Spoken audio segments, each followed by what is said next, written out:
Welcome to Healing the Spirit, a space where we awaken our creativity, deepen our connections, and remember who we are through the lens of astrology, archetypes, and art making. I'm your host, Jonathan Coe.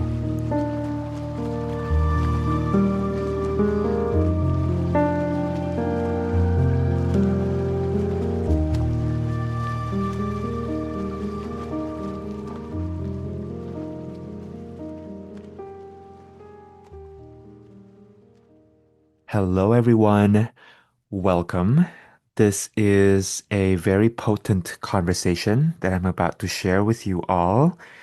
It is with my dear friend, Kelsey Rose Tortorice, and I kind of have no words to describe this conversation. Basically, Kelsey and I got on the Zoom, and something started to happen in the field between us, and it felt like we entered this channeling space. So that's all I'll say about it. I want you to experience this yourself. It's basically an unedited conversation between me and Kelsey. So, uh, I think most of you know Kelsey if you've been listening to the podcast.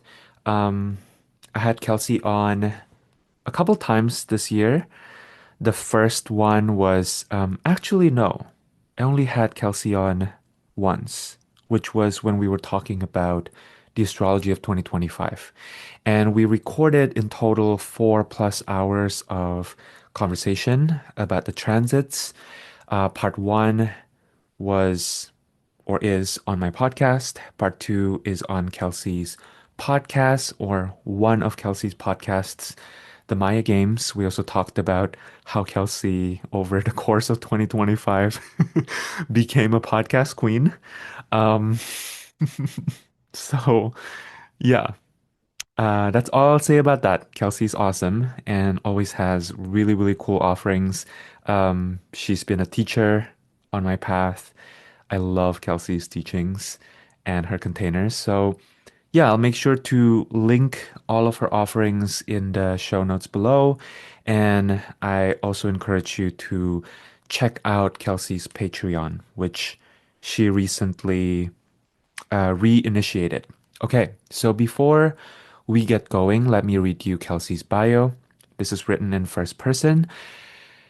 I am a post-capitalist astrologer, teacher, human design experimenter, and community initiator.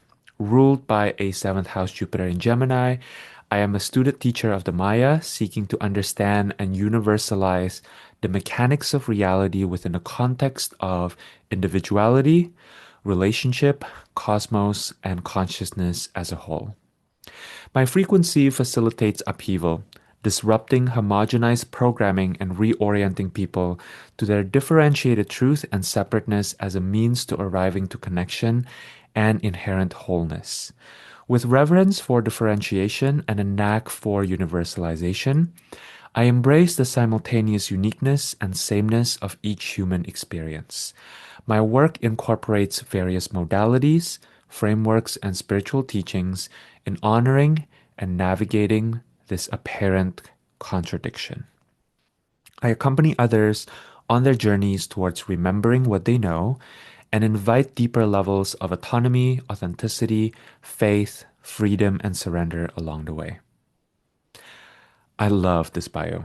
Anyways, okay, this is my conversation with Kelsey. I hope you enjoy.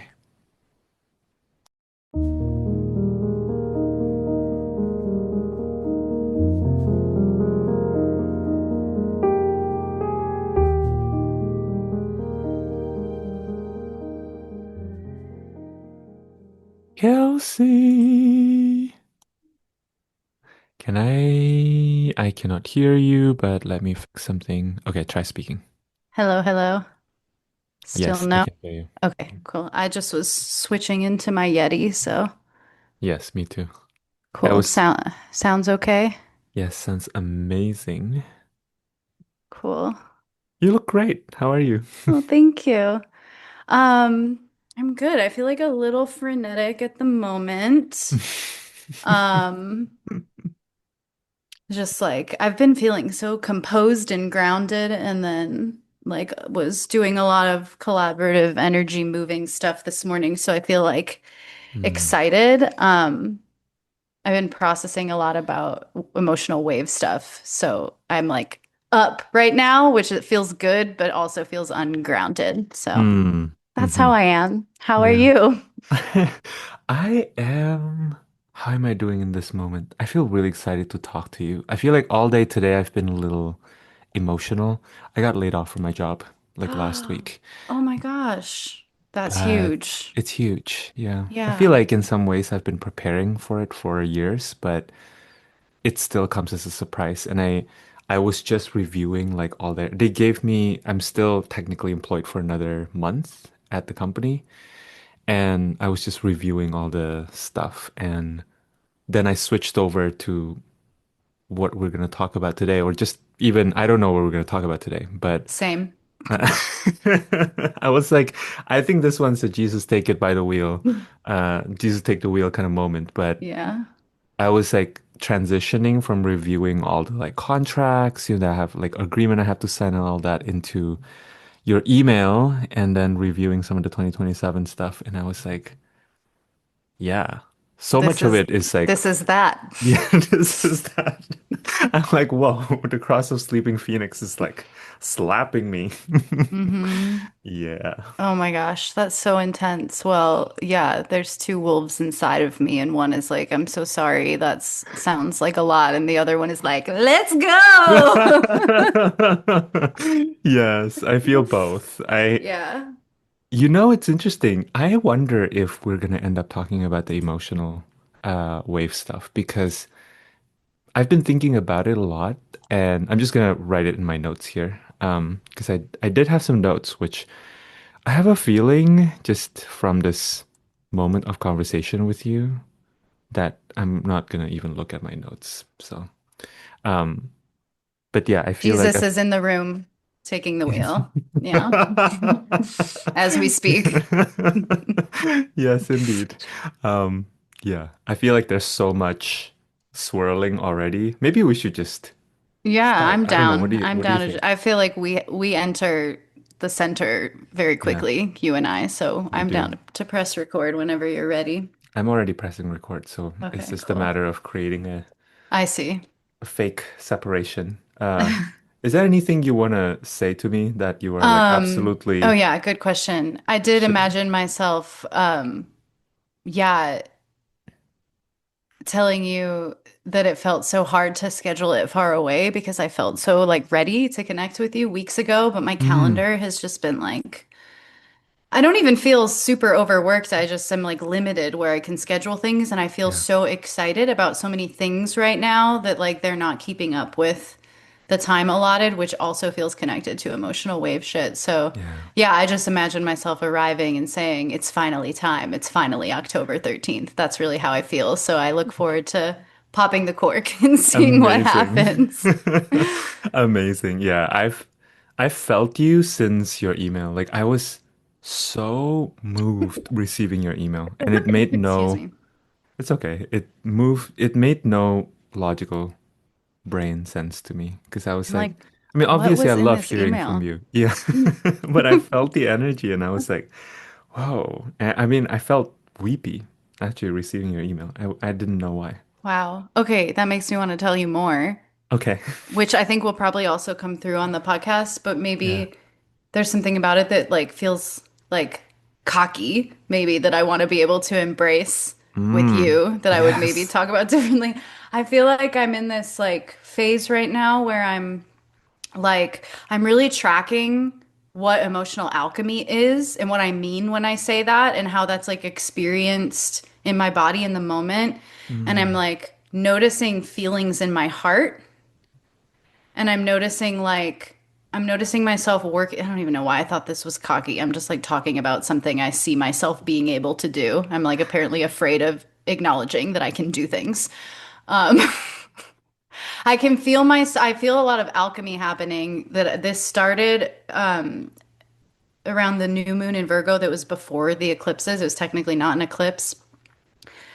I feel this alchemy happening around like being able to be with whatever is present in the moment and like having this two things happen at once where I'm getting like kind of dissociated and like ungrounded and feeling like a trigger and feeling something in my heart around that. But then there's like something new happening where I feel able to like be with it and Mm, simultaneously be the wounded person that's having this challenging, vulnerable experience and also stay connected to the present moment and stay connected to myself and stay connected to like a higher perspective within me. There's like some kind of like two things merging that's happening. And I'm tracking that on this call because I do feel kind of ungrounded and frenetic coming in. But I've been telling myself for the last like month or so that I can have a not black and white experience with that. I can like mm, dissociate on the call with you, perhaps, and like experience shame about what's coming through yeah. and like move through that quickly enough that I can like arrive right back and still be engaged. And that Mm, feels distinctly new to me. Like I'm used to kind of wow. like grasping the groundedness, Mm, grasping at it, and as it slips away, getting really scared, and there's something relaxed coming online. And okay, why did the email make me think of it? There's something coming through for me right now where I'm just like on a next level of trusting the moment and trusting myself to just like say mm, what needs to be said and not withholding. And I can yeah. almost feel like the potency of the truth coming through me, whether it's in writing or a voice note or a teaching or on a podcast. Like the potency is increasing because I'm getting less in my way. That's Yeah. like an experience that I'm having right now. And so the email made me wonder if like it's that, like there's like a potency to my words because I'm doing a lot less mental editing Yeah. than I Yeah. have historically. And so I'm just like cutting through. Yeah. Yeah. I mean, unless you are um vehemently against me including this in the podcast, I feel like we're already inside. I feel like we're already You there. tricked me. Because I Yeah. feel like that was way too good to have Interesting. you repeat that again. And there's Yeah. so, it's so interesting, right, Kelsey? Because it's like, okay, here's what's coming up for me as you're speaking. And especially maybe around a piece where you were like, oh, maybe I'm a little bit nervous or self-conscious about like potentially sounding cocky. But I feel like, isn't this what your younger self who stepped into their spiritual self has always wanted?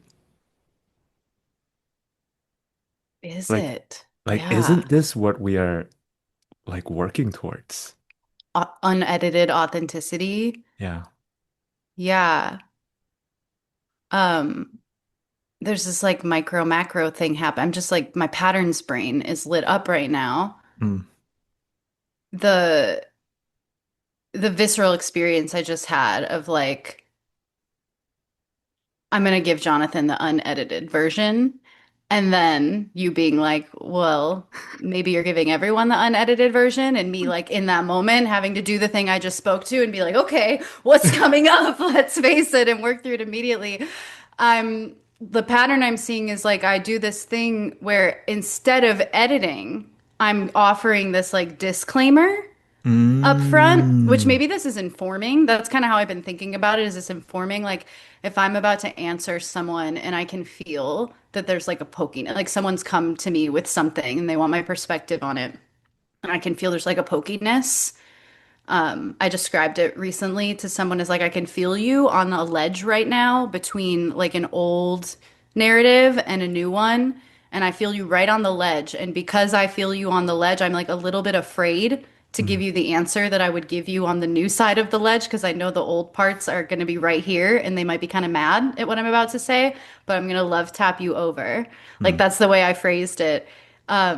And like me sharing that I was kind of nervous. I don't know if that was for them or for me, but like me naming, I'm kind of scared to poke mm, you. I'm kind of scared to bring the heresy. mm, Something about that feels alchemical for me because I'm like, let me get the editing out of the way and now I can just speak with truth. But I at least I informed you what's coming and I voiced to you that that I feel nervous about it. I wonder if there's something there and like I'm trying to make sure I don't get dehumanized as the mm, messenger of this pokiness. I'm like, I'm a human too. I'm scared too. mm, But I also wonder if there's something in like speaking the truth in that moment speaking of potent truth and not editing, like speaking the truth in that moment that I am nervous Mm, to bring this forward, or speaking mm, the truth in this moment just a couple minutes ago with you that like there is a worry here that I might come off cocky. Like that is the mm. truth. That's part of the truth that I'm feeling in that moment. I wonder if there's like an attunement happening there where in like asking the recipient of what I'm about to say to like attune to that nervousness with me, there's something about that that like makes space for the thing that I want to be transported through my message to get through. Yeah, I don't know exactly what I'm saying, but it feels like it's about like attunement to Yes. truth. Yes. And like my truth right now is that I am nervous, or my truth right now is that there is some hesitation here and there's more to it. But let me, instead of repressing that part of the truth, which, repression just essentially, usually what it means for me is I end up getting swallowed in it. Let me just like offer it and honor it and share it with you. And then we can like move to the next part of the truth together. So Yeah. together we can embrace the part that's like, yeah, Kelsey's a cocky bitch. She's full of herself. And together we can embrace the part that's like, yeah, there's a heretic in the room who's about to like poke you off the Yeah. ledge. Yeah. And then in embracing that part of the truth, we can get to the other part of Yeah. the truth. Yeah. Yeah. This is so to me, let me check something.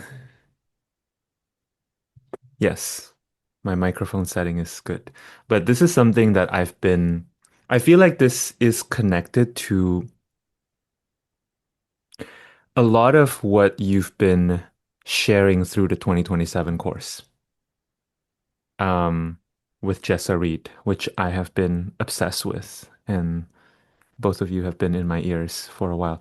Okay, you know what? I'm going to, because my Mercury being is like, but people need context. I just want to Yeah. say, Kelsey, there are a couple things that are coming up for me in this moment, and then I'll go back to the 2027 uh, point. This is for listeners. So, Kelsey wrote in her bio on your website, Kelsey, that you are a talisman for upheaval. And I would just say, Kelsey is my favorite talisman for upheaval. And welcome back. Thank you for being here. I really appreciate you. And um, I feel like we had our last conversation not long ago. Like Our we last maybe podcast conversation. our last podcast conversation, yeah, I feel like that was maybe in late January or maybe early February where we talked about 2025. So, you're kind of, if folks are listening to this podcast um regularly-ish, I feel like they're very familiar with you. So, going back to 2027, to place what you were saying in the context of, I feel like what I've been receiving from your teachings about 2027 is what I'm hearing is this movement that we're kind of doing from uh the obsession for continuity that I think we've been so used to with the cross of planning into uh power in the now. That is cross of the sleeping phoenix. So I don't know, maybe all of that just sounds like a lot of terminology for people listening. So I guess I wanna maybe poke or enter into that a little bit more. Because I think what I'm hearing from you is when we meet the present moment, maybe it's because of how we've been taught, maybe it's our conditioning, but maybe it's also just the way it is. It's kind of like, you know, uh, the imagery I'm seeing right now is if you are trying to park and there's already like these lines and you've been Mm, taught like how to mm, parallel park or like this is how you mm-hmm. park in a garage, you kind of have your steps, right? In your mind, you have like, okay, step one, I'm gonna do this. Step two, I'm gonna do this, and then I'm going to put my foot on the gas and we're gonna move forward and then we're gonna move backwards a little bit and we're gonna do this whole thing, right? But imagine if you have to park in the middle of like one of those like I'm literally seeing the movie set of Lord of the Rings, just like open air, open nature. you have your car and you have to park somewhere. And you're just like, what am I supposed to do here? And thinking about Cross of Sleeping Phoenix containing that 2034 power channel, that is one of the classic um, manifesting generator channel, I feel like you're speaking to this moment of you're basically speaking to, I think, the mechanics of authenticity, right? Yeah. Authenticity really happens when we meet the moment, but also meeting the moment can feel very vulnerable. Mm-hmm. Yeah. And Mm-hmm. it's like I think we're navigating like how do we meet each other as individuals rather than these kind of squished hologram of what we've been taught we are. Like in the conditioned Maya, right? There is uh like an idea of like, oh, this is who Kelsey is, this is who Jonathan is. And then when we meet each other from a space of like, this is who I am now, there's necessarily like a little bit of navigating that's necessary. Mm-hmm. And that navigational process, I think, can feel clunky, Mm-hmm. maybe. But yeah, what's coming up for you? So many things. There's like, okay, the two main things. One is like just I'm in awe of like the technology of these systems for how like able to understand what you're saying I am. And I think, yeah, maybe the potential for that understanding was there prior to like the dissection that I did for myself and that I taught with Jessa about the locks and keys of 2027.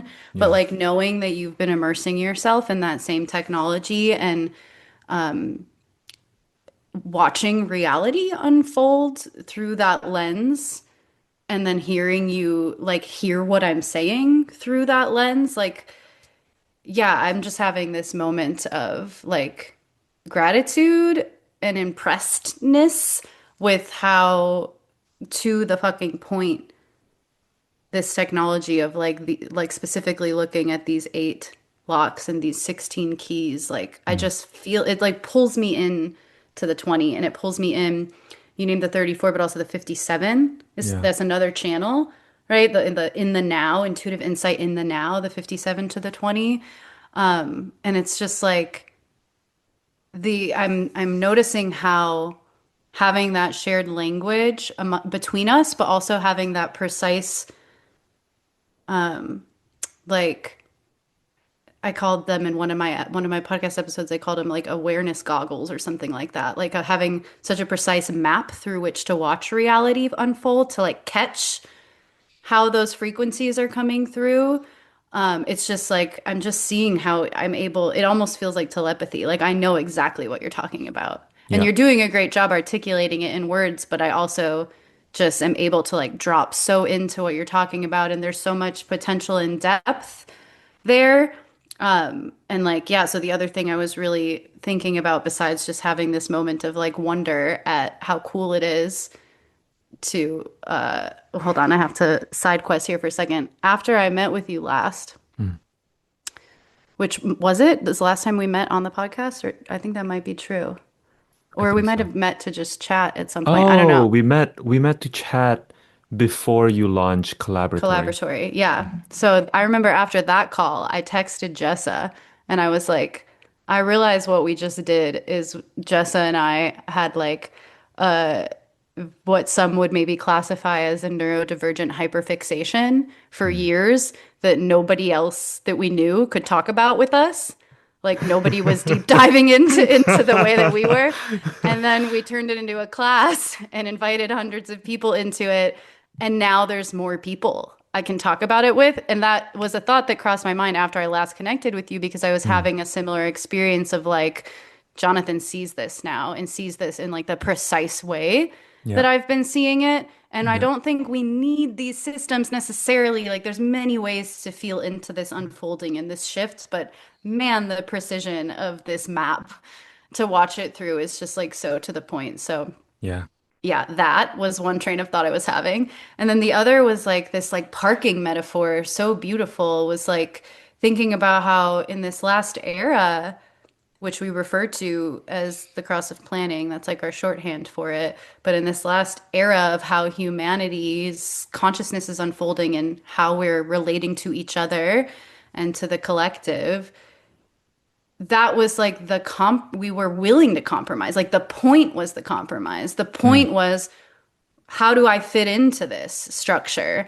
And yeah. I don't, it's not inherently bad. That's like what humanity was moving through, Mm, like a transit, you know, like sometimes we've got Saturn on our moon, other times we've got Venus on our moon. It's like a thing we need to move through. Sometimes Saturn's in our first, sometimes it's in our eighth. Like they're different sensations of experience, but they're all part of it. yeah. And in this cross of planning era, the sensation as a collective that needed to be experienced was like what happens when we join forces and we collaborate and we cooperate to this level and we look at the world as a bunch of parking spots that we can fit into and compromise our individuality to an extent so that we can build something Yeah. through all these bargains, right? Like that was the point, and it's not the point anymore. Mm, And so, like, in some ways, it feels quite liberating to be like, oh, look, there's no lines in this parking lot.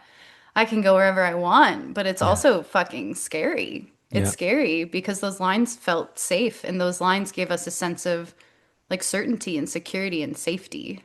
Yes. Yes. And to continue using that metaphor, right? If you imagine there are other cars trying to park too. Mm-hmm. That's not to say that we're not going to arrive or eventually land at some sort of intelligent way of organizing our cars. Mm-hmm. But there may be a moment where it has to be like, hey, can you move your car so my car can come in, right? And it's like there's kind of clunkiness, and something I've been reflecting on a lot since digesting that class that you and Jessa did is how if we are moving or the background frequency is moving and shifting from more of a tribal and collective agreement into more of an individual frequency, then that kind of thing we sometimes have to do of like, hey, before I say this, let me signal to you that I'm feeling very vulnerable saying this, kind of I think is part of it. Mm-hmm. Because we're becoming, I think we're becoming more aware that like we're all living different realities, you know? Like even just thinking about something as simple, Kelsey, as you being in Pacific Standard Time and me being in Eastern Time, you know? Like we're literally on different parts of like the cycles of our bodies, assuming that we Mm-hmm. both woke up at the same time, you Mm-hmm. know? And I don't think this is something that we've been taught to attune to. Mm-hmm. In fact, I think that the previous era's background frequency has been about eliminating as much of those differences as possible so that we Mm-hmm. can find a common ground, right? Mm-hmm. But I think in our experimentation and evolution, we've been learning that without a proper recognition and acknowledgement of these differences, you actually cannot find Mm-hmm. common ground. Yeah, I'm thinking a lot about the 59 and the 55, Mm, which I'm saying that for you, I guess, because I don't know if that will mean anything to listeners, but hopefully, like the conversation that we have from this point will still feel resonant and clear. Like, um, okay, so I would think about the projection field a lot. And I think a lot about your Pisces-ness will get this, I think. Like for me as a fifth line moving through the projection field, like kind of just having to come to terms with the fact that everyone I meet is going to have all sorts of stories that from their own life, from their own baggage, from their own stuff that is going to inform how they perceive me. And there's nothing I can do about that. And in coming to terms with that, I've kind of like moved through this awareness process where one of the things that's helped me is to think like, okay, my Pisces North Node here, like the movie title, Everything Everywhere All at Once. Like that's the truth of Pisces, right? Like every potential timeline exists, every version of me exists. So the version where I am this projection of Mm, you that's maybe like evil or a villain or bad or morally wrong or whatever, like exists. Can I get comfortable with that? Can I mhm, own that that version of me exists? Can I accept that version of me? And then it becomes less about trying to convince myself or you that I'm not this bad thing and more about like love. And can I accept that potential too? And I'm thinking about like, okay, this is something I've been thinking about a lot, but I've not really tried to put into words yet.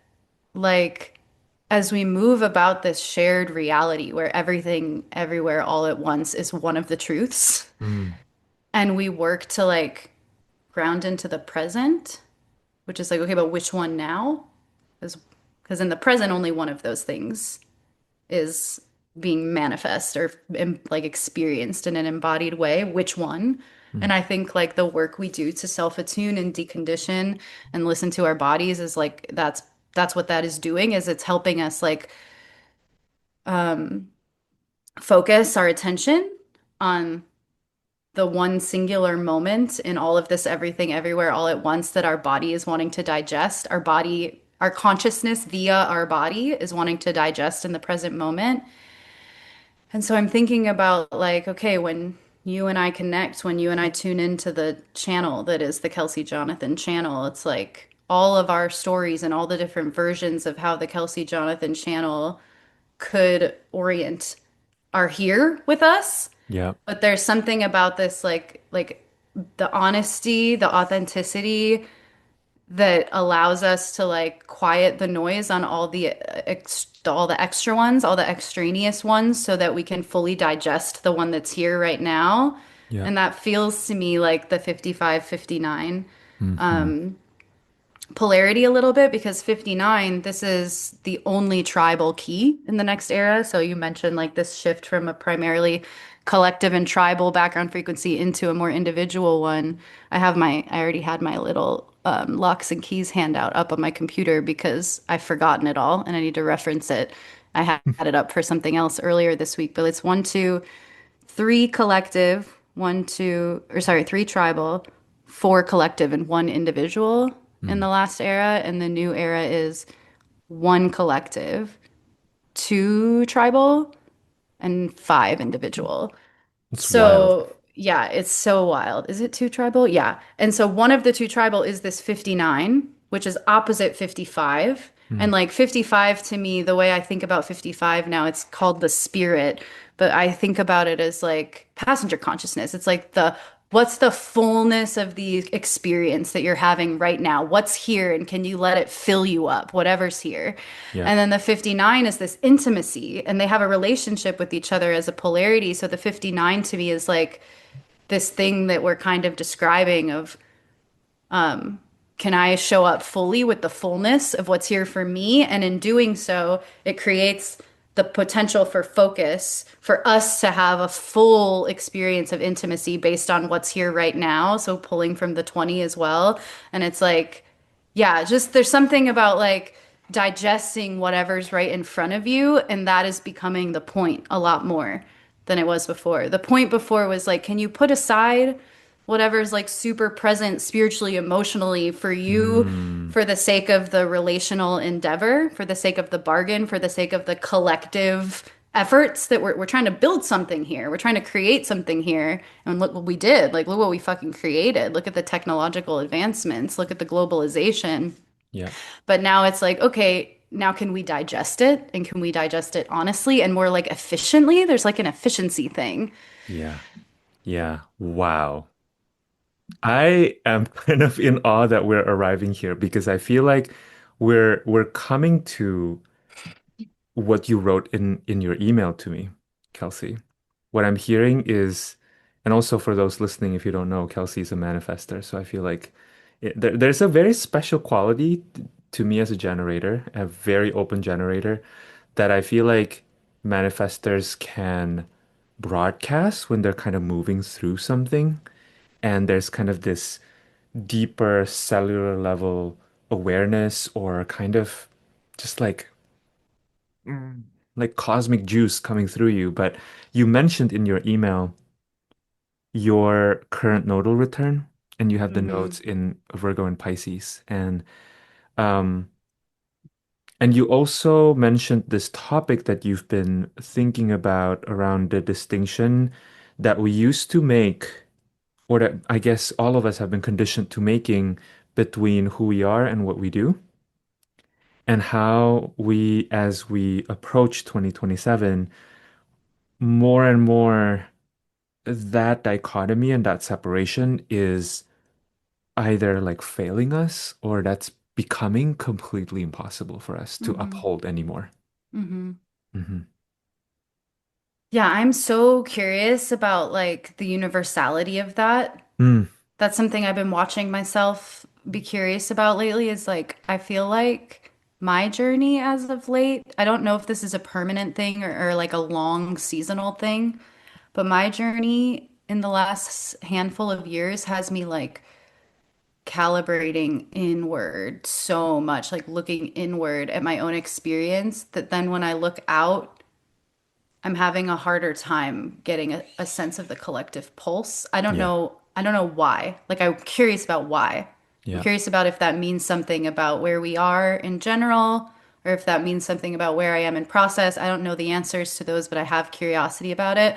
But what I do know is like there's something shifting in me, like so much. So it feels quick on one hand, but I also can see how it's like years in the making. Like I've been on this trajectory for a while. In some ways, it's been really slow.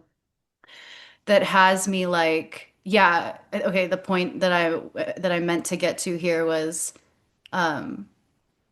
is that the felt sensation that other people are having, that like this distinction between who I am and what I do is failing us or something along those lines? Because I Mm, feel that. I don't know if I mm, would phrase it quite that way for me, that it's failing me. More just like it's less and less relevant every day. Like I'm less, I feel less pressure from myself to try to fit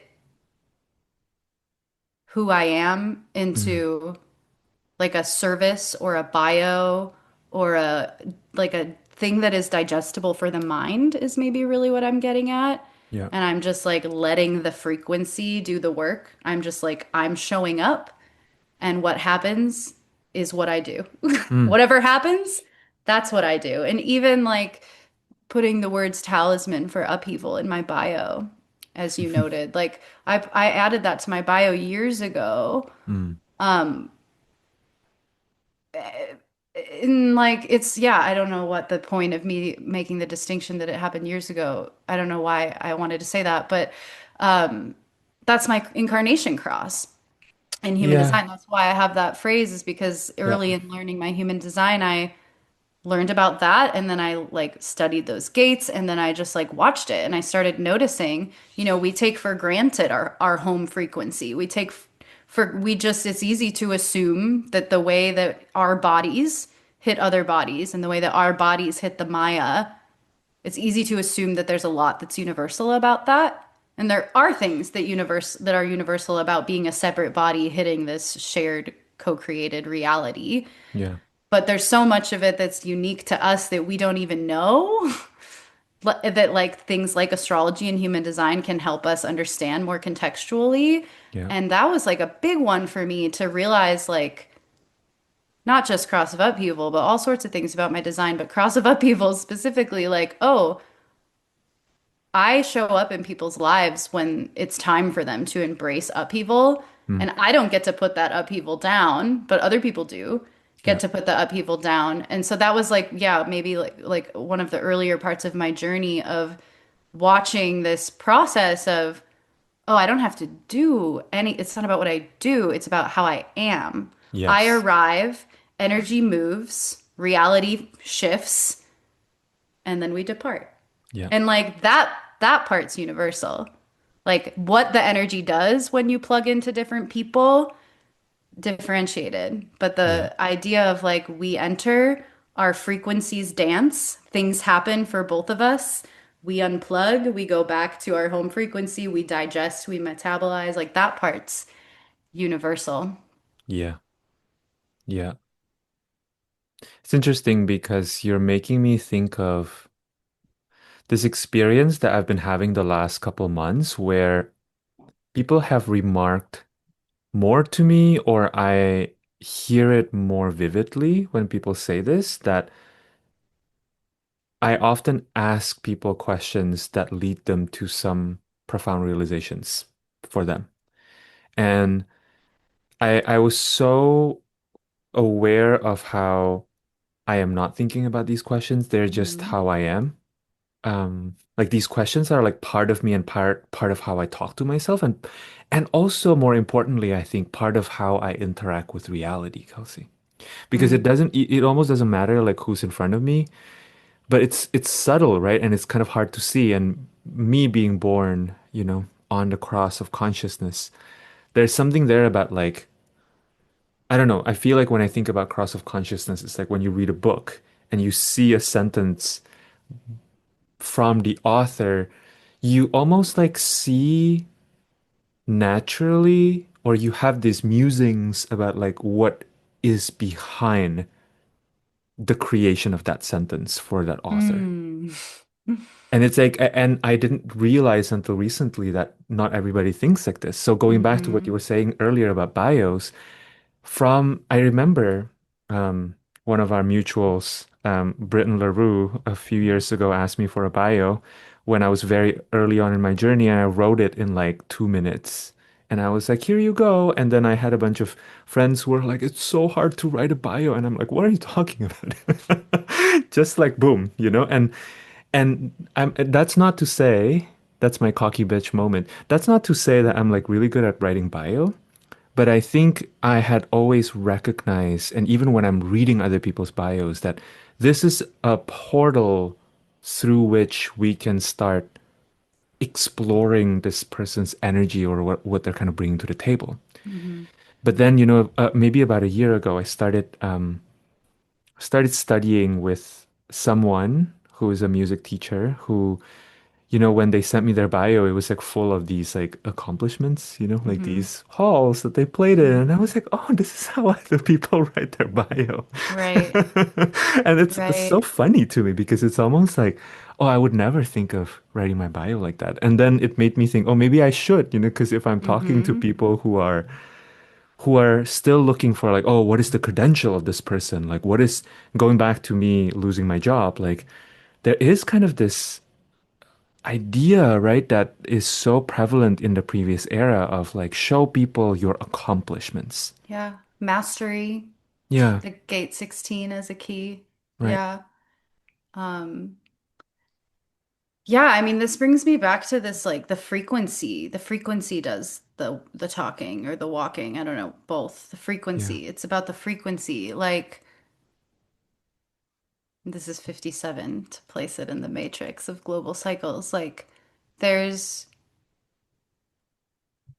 there's like the plane of reality that's the mental plane that's like kind of dense, um, where like the projection matters more. It's thicker, it has more teeth, and it's like mentally oriented, and that's where like we put more emphasis on the words than the feeling. But there's Mm, this other deeper way of plugging into reality in general and to each other that's like actually it's a resonance thing and it's a frequency thing. This is becoming so relevant as like Pluto in Aquarius and what the fuck is true and the whole like AI era. But it's like not just AI. Like when I see people being afraid of AI and like deep fakes and stuff, I'm like, that's just one. Like you're already getting duped everywhere you go. Like 90% of yes. what you see on social media, even from people that you really like, Yeah. is trying to dupe you and Yeah. trying to and duping themselves, right? And it's Yeah. like that's like words, it's words. It's just it's all like trying to put everything in words. Yeah. I don't know what. But it's like you can feel through the words. And so Mm, this isn't to say bios are bad, right? Or like selling is bad, but it's like you can feel Like we all have the capacity in our body to be able to discern and feel truth Yeah. or not. Yeah. This was coming through to me the other day through the words of like everything is true. Like everything is true, but not every expression is. Mm. That's how it was coming through to me the other day. Like again, this Mm. Pisces thing, everything everywhere all at once, like according to my conceptualization of my cosmology, my conceptualization of reality, like everything is and has happened. So Yeah. everything you can imagine is and has happened. It has happened, is happening. It's all the same thing. But again, like what's actually happening right now? What's the strand of reality that's wanting to be digested in your system right now? And that's the thing that we're designed to attune to. So it's not when we're learning to discern and we're learning to like vibe with reality on a frequency level and not just at the superficial level of like what do the words say? What's the posturing showing? How did I start that sentence when we are doing that? Okay, it's not about right or wrong. It's Mm. not about like, is this person telling the truth or not? This is how Mm. I'm starting to play with it. It's like, it's about, is this a frequency that my body is wanting to digest and resonate with or not? And maybe like, I mean, you can, the more I deepen into like the way my body reads frequency and digests frequency, the more that I do feel like my ability to have a radar on bullshit is just like more and more and more fine-tuned. So I Mm. do look out into the world and I'm like, bullshit, fake, not real, that's dishonest. Like I feel that for myself a Yeah. lot. Yeah. And there is a version of it that's like that's just blatantly untrue. But the blatantly untrue piece, like for me, it used to be connected to morality. Mm. And it used to kind of incite this, like, therefore I need to fight it or Yeah. take it down or whatever. And now I'm just like dishonest and I'm not here for that. I don't have capacity for that. I'm not digesting that. Moving on. Mm. Hmm. Yeah. Yeah. Don't know how I got here. I'm wanting you to, if you want to share, however much you want to share, talk about having the nodal return Oh, right, right. Yeah. experience. The nodal return. Yeah. I want to like peek at how was I? Oh, I was talking about the difference between what you do and who you are. Yeah. Yeah. Exactly. Yeah, Hmm. yeah. So I'm a Sag rising, so my nodes, whole sign, whole house sign, whole sign house are in the 10th and the 4th, South node in Virgo in the 10th, North node in Pisces in the 4th. And yeah, this is my nodal return. Mm-hmm. Yeah. Um, so last time the nodes were in this axis, reverse 9 years ago, I was leaving my full-time teaching job Mm. and I was establishing um it was there was an eclipse like the day before. This was before I was tracking astrology this closely. There was an eclipse. I looked back and saw there was an eclipse like the day before I first met with this group of people who would later become my co-founders at Inner Sense Healing Arts. Hmm. Hold on, I just unplugged my mic on accident or my headphones. Okay. So the nodal opposition when I had it in my fourth and 10th with the North Node in my 10th and the South Node in my fourth was like me leaving my public education job. Um, I hadn't quite left yet, but I was like getting ready to leave and I was starting to build this other thing with people that was a healing arts nonprofit, which is very connected to my beginnings as a teacher in the healing arts. So I like taught yoga through that space. I learned and taught astrology and Reiki while that space was happening. I hadn't found human design yet, but it was all, yeah, all like a significant turning point in my arriving here. And the North Node was in Virgo then. So I was Mm. like learning a lot mercurially of like the languages to digest reality. Mm. And yeah, North Node in Pisces for me is like I'm noticing this kind of like departure right now for myself. And it's not just right now, it's been gradual. But I'm really like right now is feeling like a real release point per the nodes from seeing myself as a teacher of these languages, Mm. right? I've spent a long time like teaching astrology and Yeah. teaching human design, and I still Yeah. do that in a Yeah. way, but it's not about that Mm. anymore. Mm. There's less of a reliance on the languages themselves and more of a trust in what, like in the present, and this thing we've been talking about, like in whatever's coming up. And I really see my experience with these languages as like they've attuned me. They've helped me to attune and calibrate to the moment because they've given me this I couldn't find the right words for this earlier, but this thing, same thing again, this like these cosmic language goggles, that's how I've referred to them in the past. It's like map to catch my experience in a more potent way, Yeah. which is the thing I was kind of naming I was in awe of early on in our conversation, that we're able to then do that together because we have Hmm. this like precision of awareness and we have this shorthand, this technology of the shorthand that I can say a planet in a sign, or I can say a key in the context of a lock gate in global cycles. And like we can both attune in that moment to the frequency of that and whatever that means for us in that moment. And then there's this like clear connection. It's that same concept, that same technology in like studying the languages via this mutable earth capacity that is Virgo, that's like is where my south node lives. So it's a very like familiar way of Mm. experiencing reality to me, to like break up the parts of the whole and dissect them and digest them and understand them through Hmm. looking at their relationship to each other and moving them around. But it's like facilitating an attunement to the now, which Mm. we could say an attunement to the now is a connection to spirit, is a connection to God. Like God is in the now. And so yeah, that's kind of in this moment, at least. I'm not sure that's what I was thinking about. I don't think that's what I was thinking about when I emailed you, but in this moment, that's how I'm feeling into the Virgo Pisces and for me, like the bigger arc of my life, my identity was on, I was a music teacher. Yeah. And so I thought I was going to do that forever.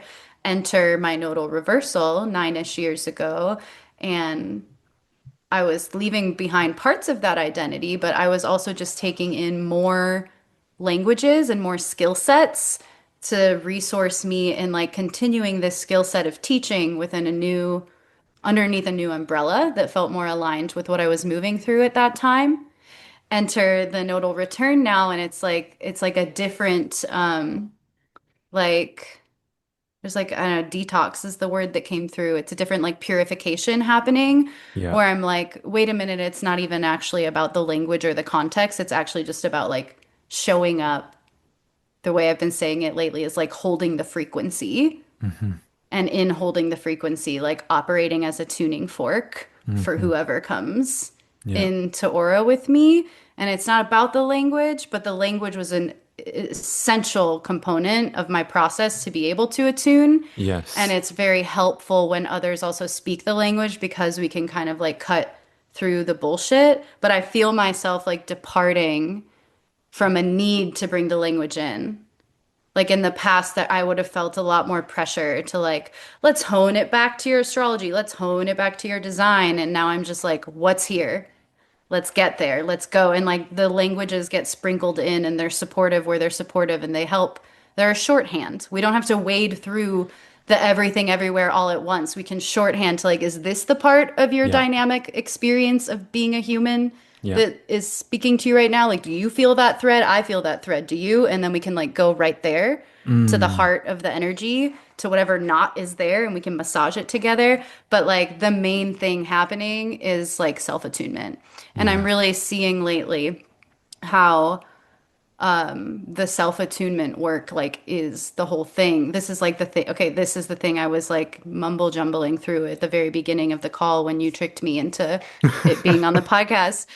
Is like I'm noticing right now that when stuff's coming up for me, when I'm live with someone, whether it's a one-on-one call, whether it's like in the context of this group thing I'm running called Collaboratory, whether it's in a podcast setting like this, I'm noticing this ability that I have right now that feels like a muscle that has clearly grown Mm. for me to be able to go like, okay, there's something here. There's the potential here for me to like get lost in this mental stuff and Yeah. therefore like not be fully present with this person. Yeah. And I'm noticing this like capacity that I have now to like own the fullness of the experience I'm having and like bring it Mm. to wherever I'm at. And like maybe there's still feelings of shame and vulnerability and should right here with me, but I'm not trying to put those aside. I'm not compartmentalizing. I'm not going, let me take my stuff and squeeze it over here so that I can play the role of the reader, the facilitator, the podcast guest. I'm like, Yeah. no, this is part of what's here right now. And I don't want Oof. to be dishonest with myself and with Mhm. the, I'm not just trying to play a role and Yeah. fulfill a role anymore. This is cross of planning to sleeping phoenix, right? I'm not Yes. trying to fit into a parking spot. Hmm. My work right now is to hold the frequency, to Yeah. self attune, to show up honestly, because I don't know from a mental level exactly why that's going to be better, but I know it's going to be better. And I don't know what's going to unfold from here. But what's going to unfold from here is going to be much more honest and efficient and moving and clear than what will be allowed to trickle through if I'm trying to compartmentalize and hold these like vulnerable other parts of myself that I part of me doesn't think is supposed to show up in this space. Yeah. Yeah. So I think that's something with my nodal return. I love this. Hmm. This isn't like a direct response to what you were just saying, Kelsey, but it's making me think about. I got an email this morning about this practitioner who is closing their membership that many years ago they sold as like a lifetime access type of situation. Hmm. Um, and basically they were saying something in their email really caught my attention. They said when I offered this quote unquote lifelong access, I didn't account for the ways that I and my practice would evolve as a person. Hmm. And that was really shocking to me because this person, Kelsey, was someone that years ago I had put on a pedestal as someone who like quote unquote knew what they were doing in the business space. And then there was a not insignificant part of my experience that was like this conversation slash debate with myself that sometimes have self-berating flavors around like, why can't you just pick a structure? Like Right. pick a structure, sell one product and make it easy for people to pay you, right? Hmm. Um, and I've never been able to get myself to do that. And I think the reason why this is coming up is I feel like a lot of what we're talking about today, Kelsey, is really that Virgo Pisces axis. And while you have it in your fourth and your tenth, I have it in my first and my seventh. Hmm. And I've You and I are always, always talking about this axis. It's always right here with us. it's always right here. Yeah. And yeah, that's something that I think for a while I was really hard on myself for not being able to just come up with a title, right? Just Hmm. call yourself an astrologer or Right. just call your business XYZ. And I know, with my Gemini moon, I can come up with 50 ideas if you just give me 15 minutes, you Yeah. know? But something about it, I'm really moved. And this always happens when I'm talking with you. It's almost like I feel really moved by a framework or a perspective you gave me like 10 minutes ago or 2 months ago or 5 months Hmm. ago. Like I feel like I'm kind of playing catch up, but there was something you Hmm. said earlier about everything being true, but the question is more around, is It's the this person expression. expressing what's really Hmm. there in that Yeah. moment. And yeah, I feel like this is, as a Virgo rising Pisces sun, this is something I cannot run away from. Yeah. Because even if it's a good idea, if it's not true for me in that moment, I can't do it. Hmm. Yeah, Yeah. it's annoying. I relate so much. Like I've spent so much of my business entrepreneur life trying to figure out how to make it work for me. And it's like, Yeah.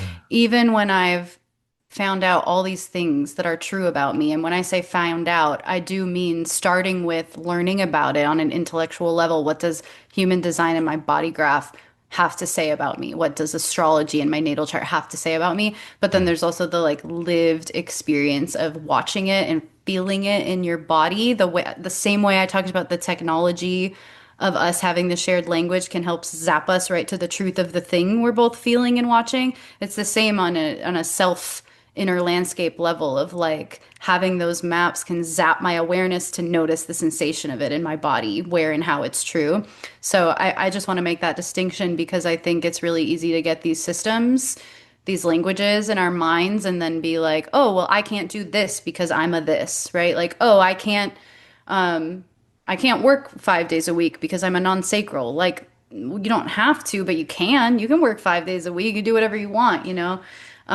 Anyways, there's yeah, the thing that was like coming, I lost my train of thought, but the thing I wanted to get to, maybe we'll find out how they're connected as I'm talking, is like as were talking about why can't I just a title, an Mm. exchange, a thing that works? Oh Mhm. yeah, this was the train of thought. Come back to that. The thing I was thinking is like even as I find out I'm a manifester, I just initiate. I don't have the energy to keep sustaining.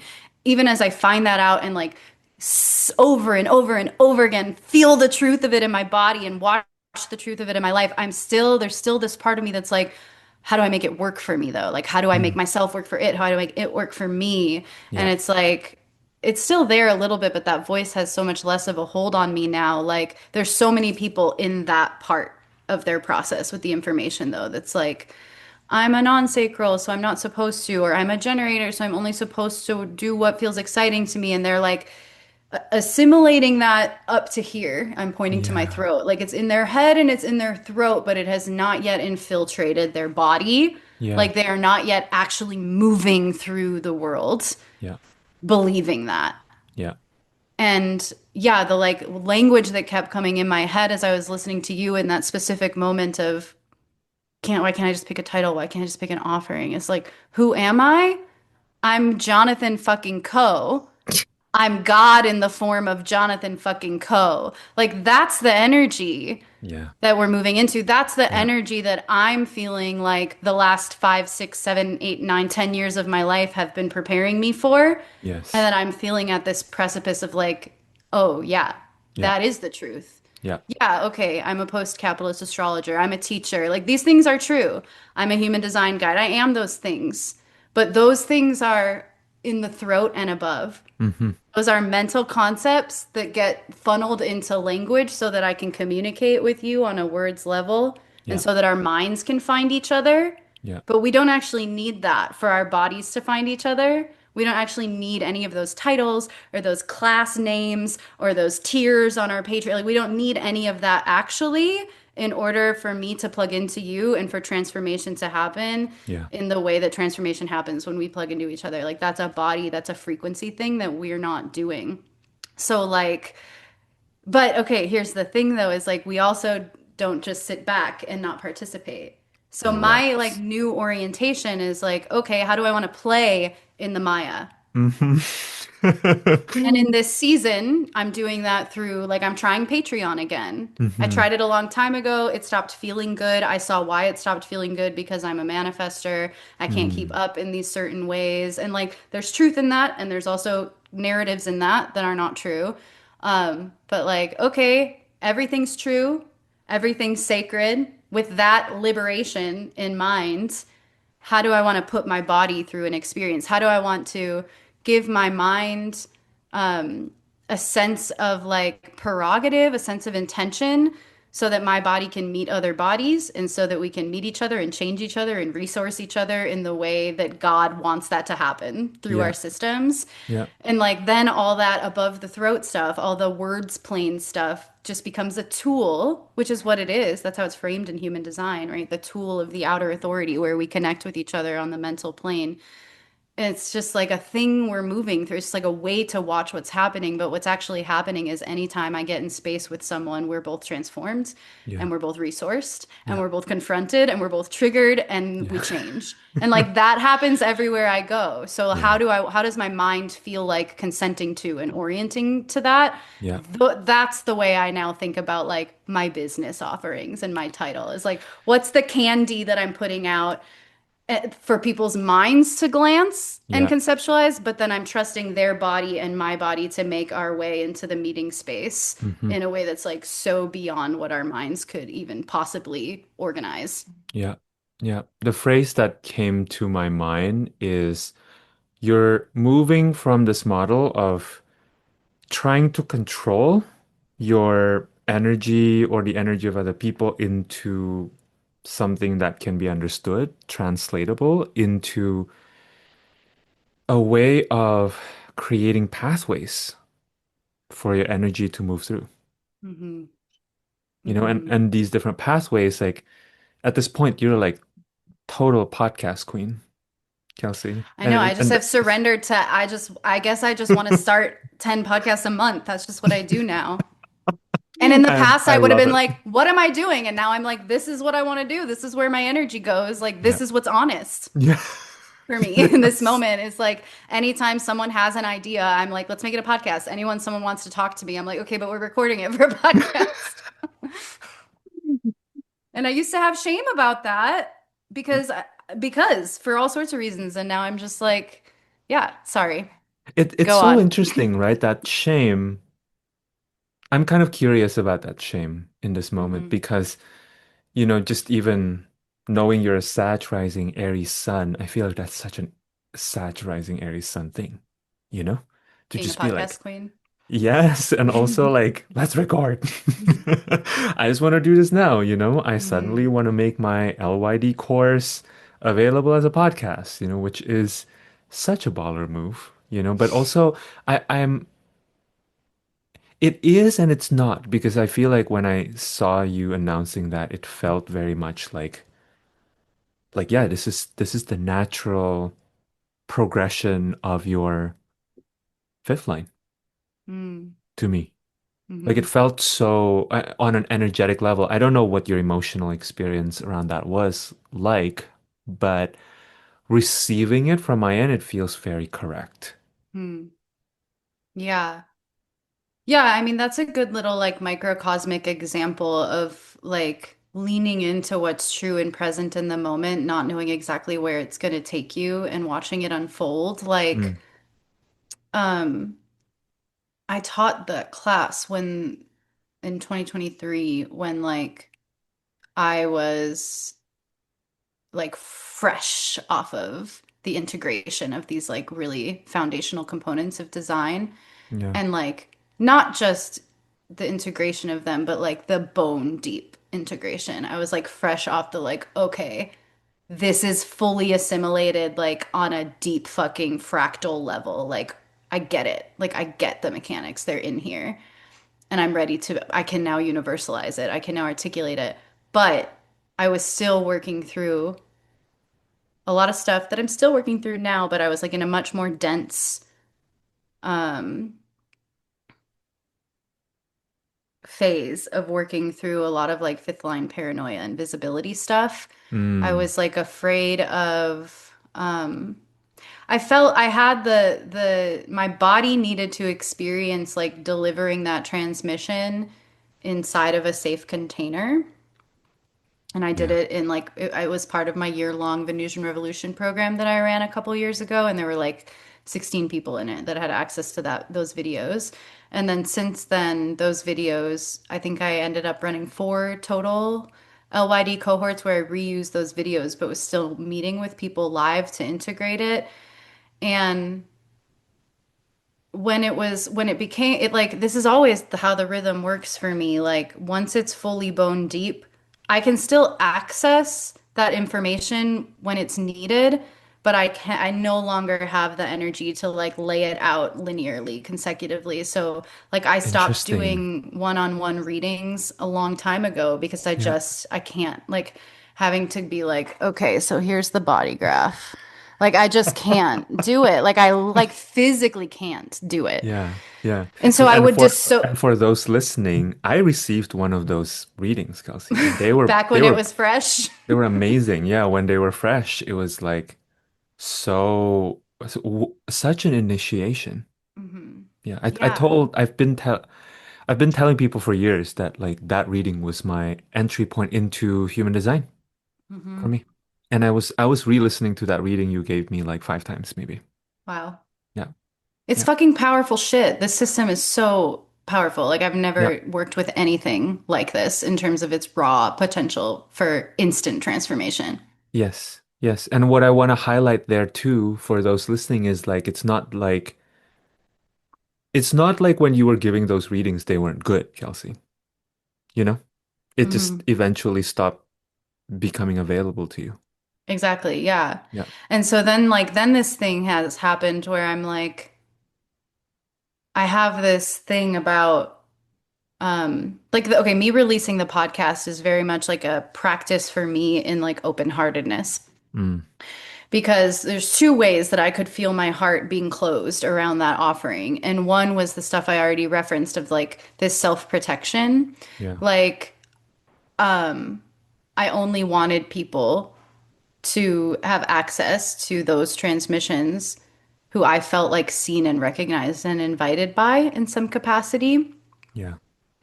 I think my orientation to human design is like very much mine, like second line Mm. body, and it's very much sourced by what people in the HD space sometimes call source material, right? Like I have taken in a lot of Ra's transmission. I've studied one of my all of my teachers have like a pretty close connection to the lineage from Ra as well. Yeah. Amy and John, who we share as teachers, studied with Alok, who was personal friends and a student of Ra for decades. Yeah. And I've also studied directly with Alok.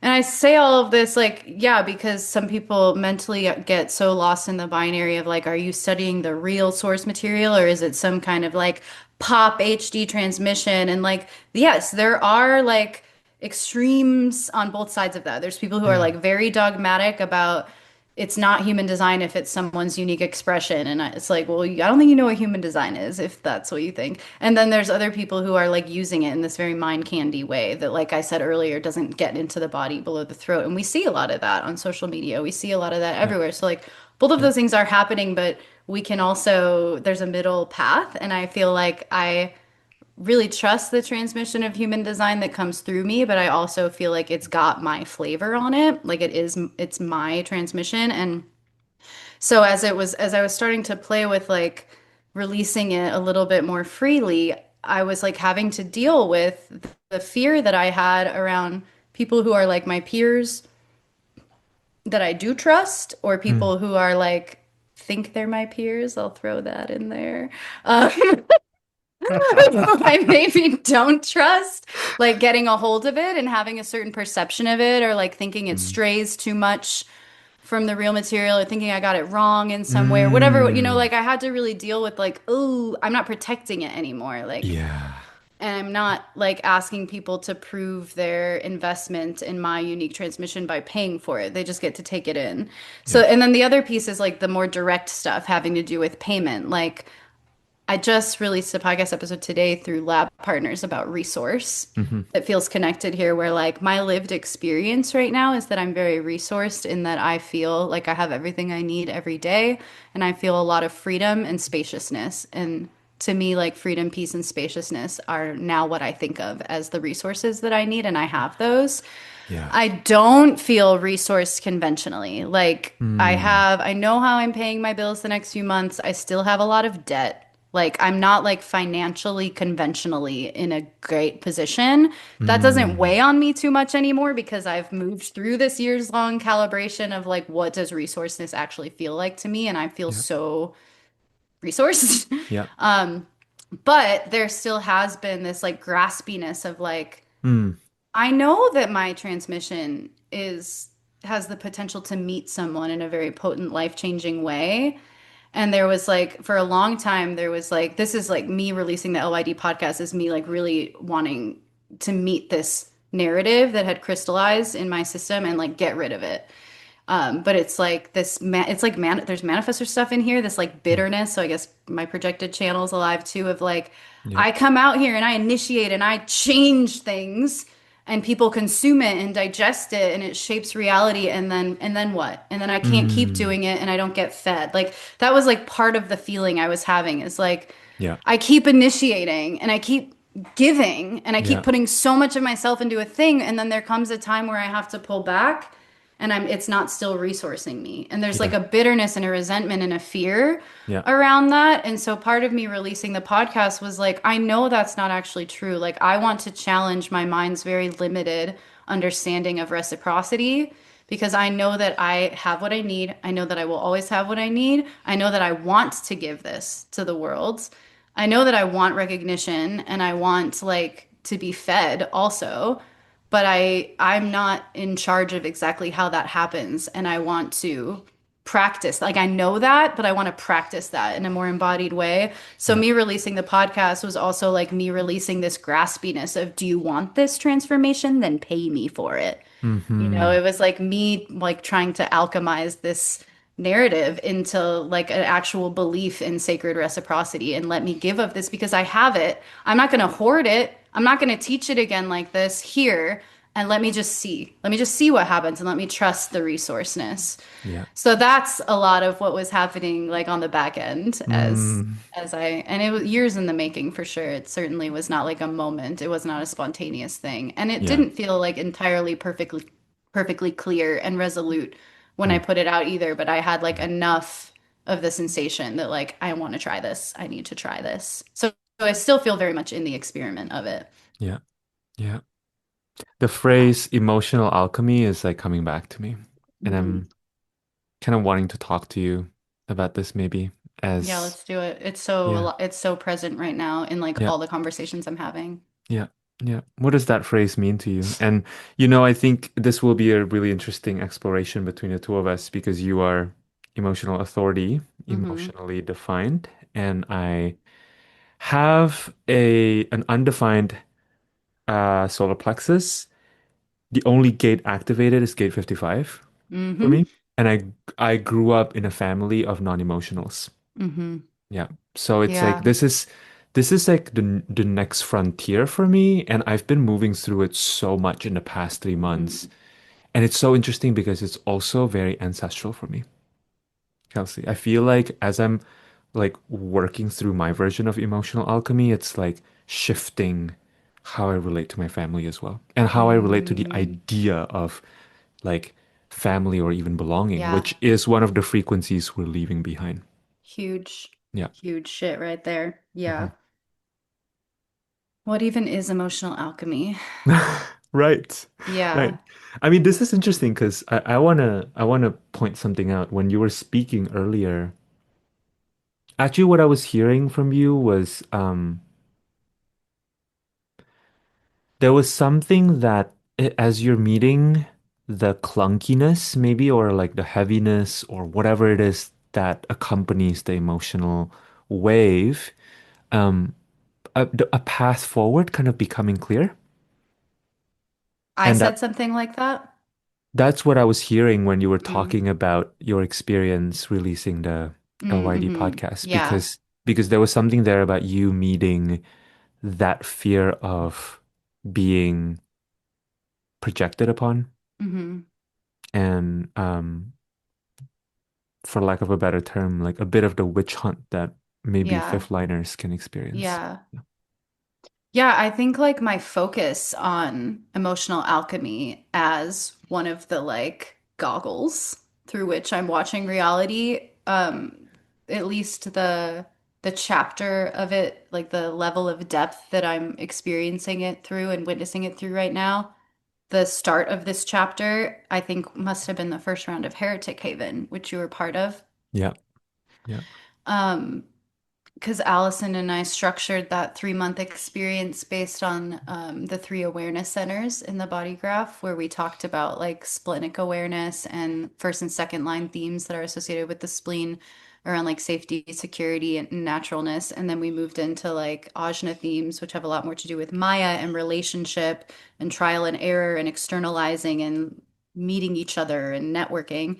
And then we spent the last month emphasizing the solar plexus and fifth and sixth principle stuff, which is about, or at least as we were orienting to it in that moment, in that month-long moment, is like about the emotional alchemy, Mm. arriving to a place of embodiment, arriving to a place of yeah, like the sixth line principle stuff. So embodiment, role model, innocence. Um, but through having to like have this emotional experience. So I was like, yeah, the way I was thinking about that is like, first we need to acknowledge that there are things that we experience in the projection field that feel truly unsafe. And that Yeah. there's like a reason our bodies feel unsafe, and we need to Yeah. honor that and we need to Yeah. discern that. Mm. And then we can talk about ajna stuff like the mechanics of projection and mirroring and seeing each other and the mind and how other people's minds distort us, but also how our own minds distort our experience of the projection field as heretics.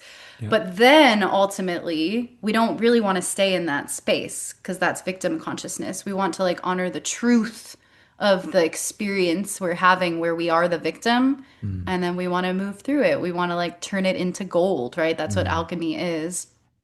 Um, so yeah, I don't know if that's yeah, that's just where my mind wanted to take me right now as I'm just kind of seeing the through line. I think that really focusing on the emotional alchemy part that is embracing the role of the heretic, uh, that's something that we connected on because we were part of that first Heretic Haven cohort, and I Yeah. think that started a thread that's been this like continued evolution of my own embodied experience of watching emotional alchemy take place in my system. Yeah.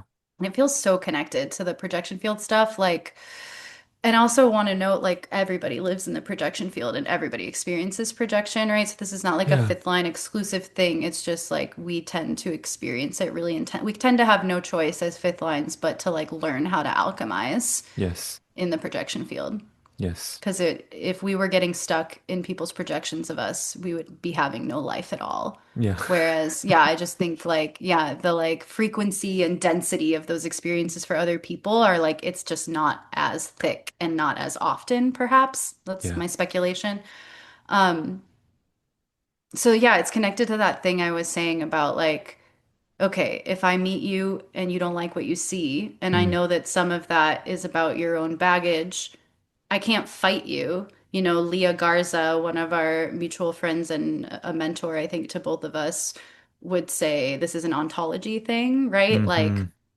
you can't convince someone who's living in a completely different ontology Yeah. of something that's true in yours, right? So Yeah. that's like, Yeah. that's part of this is you're projecting based on your ontology, and I Mm. cannot convince you of that. But Yeah. also, maybe I don't have to convince you of that because if I can go inside and accept the part of me that you're rejecting, then it doesn't Mm. matter that It you're doesn't rejecting matter. because now my ontology, your perception can't even get through. Yep. Like you wanting to shame me can't even get in here because Yep. my ontology doesn't hold space for shame. And like Yep. the truth is, it's a little like my old my the ontology I'm seeking to leave behind does have space for shame, right? So like I still have to kind of straddle and alchemize that experience of shame in my body, and like the generational stuff that you're mentioning is so fucking here. It's so part of this. Like I'm thinking about the Pluto in Scorpio generation, us millennials, like there's so much written about and talked about in astrology that we're kind of this like the buck stops here when it Mm. comes to generational trauma, right? Like that's Yep. a thing that gets talked about a lot with millennials, and it's like so many of us have parents and or other relatives and ancestors that were so firmly inside of an ontology of like repression Mm-hmm. that we might not be able to reach them in this life.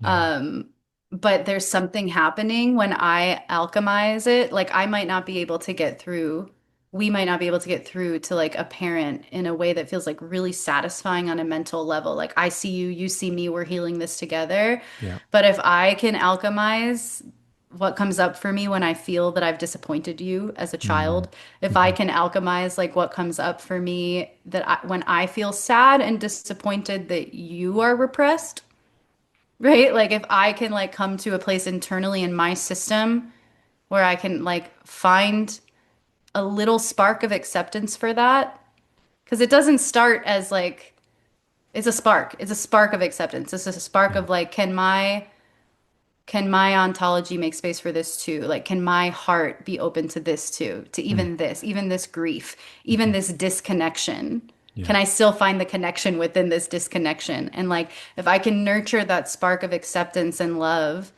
in a situation with anyone, but I'm very currently interested in like the generational ancestral piece of this. Mm, It is changing reality. yeah. It's grid work. It's Yeah. grid work and it's changing reality for both of us because now I can, to come back to another theme I was talking about, like hold the frequency even in this container with you. Yeah. And whether or not your conscious mind is able to like get here with me, the frequency is shifting. There's something changing in your body. There's something changing on a soul level. Yes. Yes. And I think that was so on point and so beautiful, Kelsey. And I think what I'll add to that is often like the part, at least in my own experience, when I'm wanting to achieve that level of like witnessing and seeing and reconciliation that feels really satisfying to my mental brain, Mm-hmm. it is often letting me know that there's more inside of me that needs to be embraced. Mm-hmm. Like there's actually like another maybe another part or like some expressions of that part that I still need to see and more fully embrace because the changing of other people happen through the grid, right? Mm-hmm. Or happen through God. Mm-hmm. And Jonathan the ego, can't make that happen. Like Mm-hmm. I actually can't make it happen, right? And Mm-hmm. it's like I think this is to me, this is where I find a little bit of a I don't know, like I kind of brush up against the idea that I see a lot in like social media where people are saying like, "Oh, you're here to heal the intergenerational trauma," which is interesting because you and I have been talking about this, but I feel like when people see that, especially from like more of this mm, previous era's perspective, what Mm-hmm. people hear, and I get a lot of clients actually working through this, where they're like, "Oh, but I'm responsible, essentially. Right. Like I want to do my healing so that the family line gets healed." And I feel like kind of the final boss there is actually kind of in surrendering to no, the healing of your ancestors is none of your business. Mm. And it's like it actually in kind of accepting that and like surrendering to that, which can feel so gnarly because there's a part of us that wants to, like, to me, this is actually a bit of a like a fight going on because there's a protector part of us that wants our inner child to feel safe and therefore is trying to like convince like no, no, no, you can change that reality, right? You can change these people, but you can't change people. Yeah. You cannot change people. And the more you surrender, actually, I think paradoxically, there's more of a chance that they will just miraculously on their own path heal on their own. Mm-hmm. This is the tension of the cardinal signs to me. Mm. Like there's this like part, I think part of what you're describing is like this the prerogative of Cancer, cardinal water. That's like I always think of that Ram Dass quote, we're all just walking each other home. Yeah. When I think of the prerogative of cardinal water Cancer, he was a Cancer rising with Jupiter in the first exalted. Mm. And it's like, yeah, that part of us that knows we're connected. To me, that's like that's the truth of all the water signs is like connection, the truth of connection on a soul eternal level. And like there is truth there. We are all connected. And then there's like the Libra truth. It's like it's all mirroring and we all affect each other and every action I take will have this ripple effect, this impact. Therefore, I should be considerate, Mm. right? Like socially, relationally. To me, the cardinal signs like have become about responsibility. So Yeah. there's like the responsibility we owe to the connectedness of our souls, including ancestry and lineage in both directions, Cancer. There's the responsibility we owe to each other relationally from this air realm, socially, Libra. There's the responsibility we owe to the planet and to the structures that we build together on the planet, societally, Capricorn. Mm. And then there's the fucking responsibility. to fucking hone our instrument, ourself, to be honest with ourself, to do the healing in the cell of the organism of oneness that is you. And that is Aries, in case I haven't said it. I don't know if I said it. Aries, cardinal fire. To me, the fire is the truth of our separation, and the water is the truth of our connection. Mm. And we're in an era in humanity's evolution through consciousness where we're having to heal our relationship to the Aries part. Like we've put so much onto these more external forms of responsibility via especially Libra and Capricorn, but also Cancer, I think, that we've there's an aura of shame in the prior ontology uh, and in the cross of planning era around individuality, around honoring it for yourself. So yeah, I was thinking a lot about like Yeah. I do think healing me is healing my ancestry and my lineage in both directions. Like that feels like viscerally true for me, and also not from a colonialism framework of savior complex Yep. of right? Like Yep. that's the rub. There is the rub. Like, and Yep. I don't do it because of that. And maybe that's easier for me to say as someone with a lot of Aries Yep. in their chart. Like I'm very tethered to that part. There's this inherent knowing that I have and that I think I've always had that is if I show up honestly, that's love. Mm.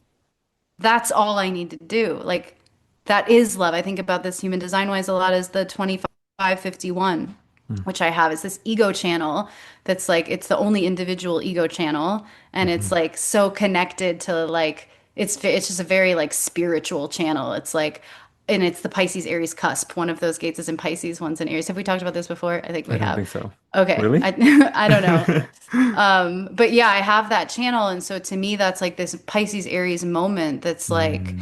Pisces knows no boundaries, no separation. And then Yeah. Aries knows that too. People Mhm. forget that Aries comes right after Pisces. People Yeah. forget that the zodiac's a circle. Yeah. It doesn't begin in Aries and end at Pisces. Mm. It goes from Pisces into Aries and then it Yeah. goes around again, right? So like Aries' ability to be like, all I have to do is be honest and true to myself, and that's love. That's built on the assimilated lesson of Pisces, is that we're Mm. all connected.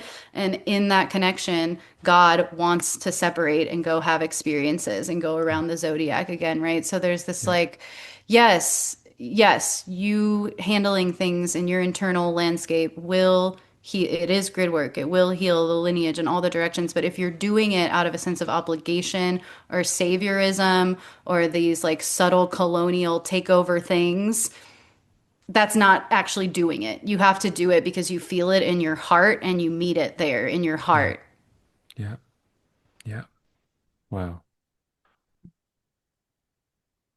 Well, Kelsey, I can talk to you for another five I hours. know. I'm I don't gonna know how we managed to actually only do like two podcasts a year on average, actually.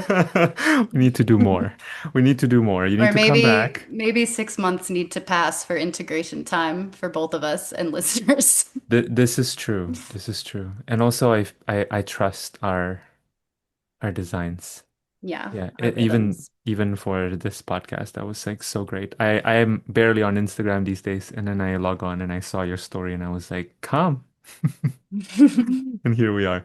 Um, before I let you go, Kelsey, can you tell folks listening how they can find you, ways hmm to work with you? What are hmm you excited about these days? Anything you Yeah. want to share? Yeah, thank you for that invitation. So yeah, I've got my work is like in two main directions right now, and one we talked pretty directly about is I released my like 25-hour course, Living Your Design, which teaches the basics of the body graph and human design and type and strategy and authority Hmm. as a podcast. So that's the Living Your Design podcast. And then I also, along with the release of that, I'm like playing with Patreon again. And so I have like a low investment tier that's $10 a month that's called the Solarium, which I'm referring to as the elevated self-study space. So Mm. people can get the full LYD course because it's being dripped out weekly through the podcast, and the videos and slides that go with it at the Solarium. And then I'm also teaching or releasing another monthly like extracurricular workshop. So Last month, I did interdependence through the cardinal signs, which is the thing I was just talking about. The Mm, month before that, I released my workshop on the nodes and eclipses from the past, from the archive. But this month, October, I'm going to teach a human design class live on the six principles. So connecting like the profile lines to motivation and view. And like this thing I just talked about with the zodiac, it being a circle, not a line, I'm going to bring that context to the six principles in human design. So, cool. anyways, that's probably already happened by the time people listen to this, but that's just like the spirit of that tier is like I'm showing up with more specific applications or dropping something from the archive. So it's just a Mm, place to like, yeah, self-study, but be in some connection to me in real time. And there's like a Discord too, and some people there. And then I've got this is like really experimental for me, but I've got a tier called the altar, mm, which is where I'm like playing with replacing like live cohort teaching. So it's not a live class, but you can connect with me and other people who are taking in the LYD transmission. And I host 2 calls a month to be in real time connection with that. And there's like a dedicated space on the Discord where I will pay more attention and send voice notes to people's questions and stuff. So cool. that's been fun. And then the other like big thing in my work right now is this experiment that like you were very present for in the seeding of, Jonathan, called Collaboratory. And that's like a closed container right now. We've been working together since August, but at some point later in 2025 or early in 2026, it's yet to be clarified. We, as a group of 8 creators, artists, spiritual awarenesses, are going to be inviting the public to engage with our work in some Wow. way. And the details of that are being gestated Mm, right now. But we did like one thing that we all had a lot of energy for when we first started working together was this podcast project, a new mhm. podcast called Lab Partners. So cool. When we entered Collaboratory together, we were like, I was like, not really surprised by it because I knew this was part of the vision, but I was still like, crossover people is not immune to the upheaval that I myself bring, right? I was still like my body was like really shocked into the actual physical process of alchemy that my Yeah. mind knew was going to happen. Yeah. Yeah. And so we're all like moving through a lot of transformation around our experience of being perceived by one another, our experiences of Mm, bringing our full selves to the creative process together, vulnerability, authenticity. And we were just having like such rich conversations that we wanted to share them. So we've got this side project going on inside Collaboratory called Lab Partners, where if a seed of an idea starts to happen between 2 or 3 of us that wants to be explored more, we schedule it as a podcast wow. episode and we hit record and we share it. So there's just like, there's so much fruitful alchemy, word of the year, I think, happening inside of that container. And Lab Partners is feeling like a really like generous way for us to share that with the world, but also for us to experiment with like visibility in process, like letting people in on the process, demystifying the like process of alchemy and shadow work and being a creator and all of these things and how they're all interwoven together. Wow. So yeah, we just released episode 5 today, and I'm just like that's where my energy is right now. I'm just like so excited about Lab Partners, and I'm so excited to share that. And that will also be a place I imagine where as we have more information about what it is we're going to be creating and bringing to the world together from the lab. We'll be sharing it there. So, yeah, labpartners.bts behind the scenes is the Instagram handle for that. And there's also Nice. like all of our bios and stuff and a link to listen at my website, kelseyrestored.com/lab partners. So, yeah, it's funny because like the whole LYD Patreon thing got set up as like, let's see if this is the thing that works in business. Let's play with that. And it's Mm, happening, and it's like I'm experimenting with it, but so much of my attention and energy is on this other thing that I can't even really invite people into yet. But yeah. that's where my heart is like very planted right Exciting. now. Yeah. Exciting. Thank you so Yeah. much, Kelsey. This Thanks, has been Jonathan. such an incredible conversation. I think this might just go unedited from the That's what beginning. I'm in that phase for myself. I like Yeah. won't edit. I won't edit. I won't put stuff out if I edit it. So Yeah. that's part of the new era shit, just the Mm-hmm. fullness. Here The it is. fullness. Yeah. Yeah. Thank you. Thank Well, you thank for you so being much. so in your fullness and for also, yeah, being open to this relational flow that Hmm. is very much us in our fullness. So Yeah. Well, thank you for whatever mental and physical and spiritual and all the other emotional layers, like qualities that make this a fruitful space for that to happen. Yeah. yeah, You've been a person for me to practice this fullness and this authenticity with for longer than this like chapter of my life where I'm really leaning into it mm, has been. That was a weird sentence, but you know what I mean. yes, I Yeah. do. I Yeah. appreciate that reflection. Yeah. All Thanks, right, Jonathan. big hugs. Bye, Kelsey. Bye.